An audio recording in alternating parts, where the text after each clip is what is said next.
আমি অনেক স্বপ্ন দেখেছিলাম একটা সময় তরমুজ খেতে যাব। আর তরমুজ খেতে যে আমি আমার পছন্দ মতো গাছ থেকে তরমুজ উঠাবো আর সেই তরমুজগুলো কিন্তু খাবো, এই এরকম স্বপ্ন কিন্তু আমি সবসময় দেখতাম। কিন্তু কখনো আমার আশা হয়নি। আজকে আমি তরমুজ খেতে এসেছি এবং তরমুজ গাছ থেকে উঠালাম।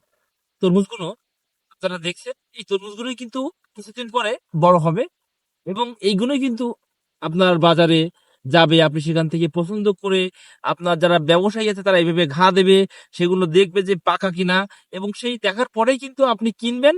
প্রতি কেজি তরমুজ আপনার পছন্দ মতো দামে কিনে আপনার পরিবারে নিয়ে যাবেন, সেখানে সবাই মিলে কিন্তু খাবেন। এই তরমুজের রয়েছে অনেক পুষ্টিগুণ। এই তরমুজ এর ভিতরে পেকে গেলে অনেক লাল হয়, লাল বর্ণ হয় এবং এই লালের যে আকর্ষণ, সেই আকর্ষণের থেকে কিন্তু তার খাইতে আরো বেশি ভালো লাগে। তাই আপনারা এই তরমুজের প্রেমে পড়েননি বা তরমুজ খাননি বা তরমুজ ভালো লাগে না এমন মানুষ কিন্তু পাওয়া যায় না। আমার মতো যারা খেতে এসে তরমুজ দেখে খেতে পারেন, তারা অবশ্যই সৌভাগ্যবান। আমি নিজেকে সৌভাগ্যবান মনে করছি। এর কারণ এই মনে হয় কয়েক বিঘা জমিনে এখানে তরমুজ চাষ হচ্ছে। নিঃসন্দেহে এখানে আসলে যে কারোরই মন ভালো হবে এবং মন পাগল করা হাওয়া বইছে এখানে। আর এই তরমুজটা আমি নিজে ক্ষেত থেকে উঠালাম। আর এই তরমুজটা আপনারা মনে করতে পারেন ছোট একটা তরমুজ, আমি ক্ষেত মালিকের লস করিয়ে দিয়েছি, এমন কিছু না। তরমুজটা আসলে ওনারা ক্ষেত থেকে পরিষ্কার করে উঠিয়ে দিচ্ছে। পরবর্তীতে তরমুজগুলো হবে সেইগুলোই কিন্তু বড় হওয়ার পরে বাজারজাত করবে।